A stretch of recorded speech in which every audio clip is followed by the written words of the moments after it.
Well, the Yankees have gotten smarter over the years, and they're not going to bid against themselves. This is smart by the Yankees. Actually, by leaking this and being like, yeah, we offered him. It's sitting there. It's up to him now.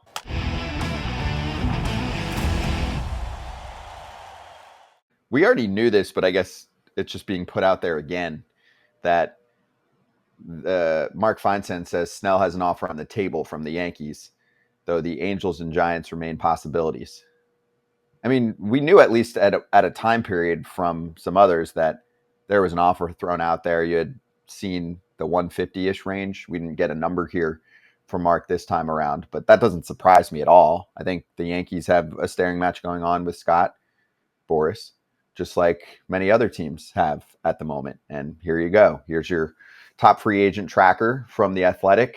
Bellinger, Snell, Montgomery, Chapman, JD Martinez, all with the same representation, and the stare down continues. That's all it tells me. But I mean, if you're a Yankee fan, you have to be excited that they're still in the running for Blake Snell, because I think that could elevate this team to World Series contender in my mind. True. Are they a World Series contender right now?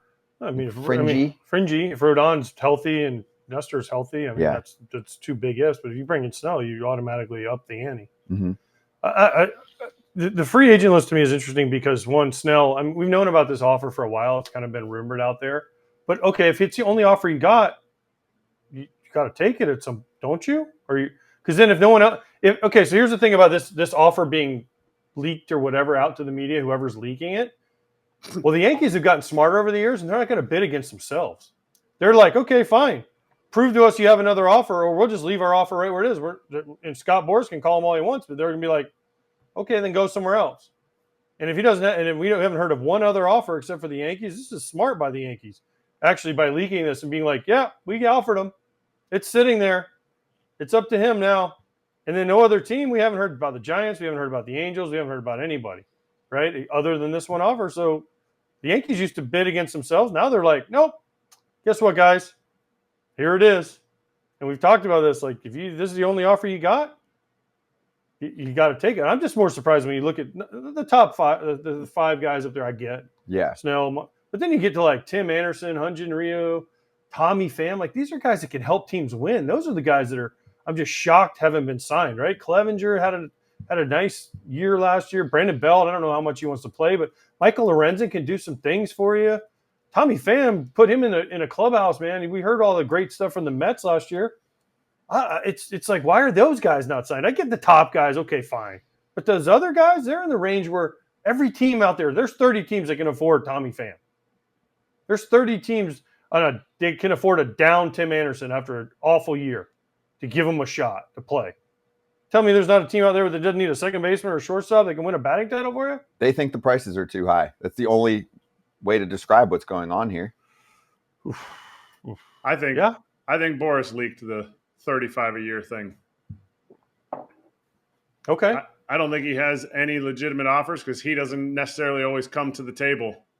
I don't know that teams are necessarily calling and saying, hey, we want to offer this, because of how we know Boras will take the information and peddle it out there. So obviously it's all conjecture, no idea who leaked the 35 million, but I'm going to go in the camp of Boras leaked it.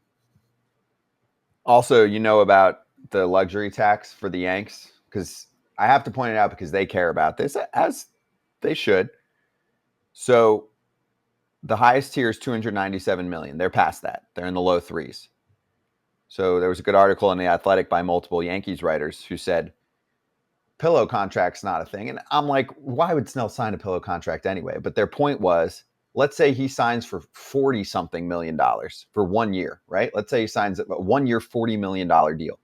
The Yankees are already paying 110% tax on every dollar. So 40 would be $44 million. They'd be paying Snell 1 year, $84 million. That's a lot. Yeah.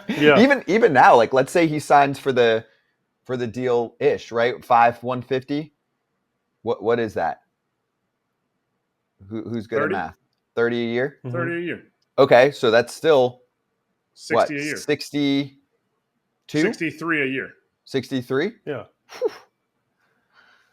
And it's not just on him. There's other players contributing to that. But the point is, that's why it's tough for them to stomach. The problem with the luxury tax is that the number didn't move up as much as it should have, according to many of the big market teams, right? This is where the battle happens. And this is where I think the union in the last CBA against MLB missed out a little bit. When I saw those final numbers of how much the luxury tax, aka soft salary cap, was going to move up, I was like, oh, that's not moving up that much.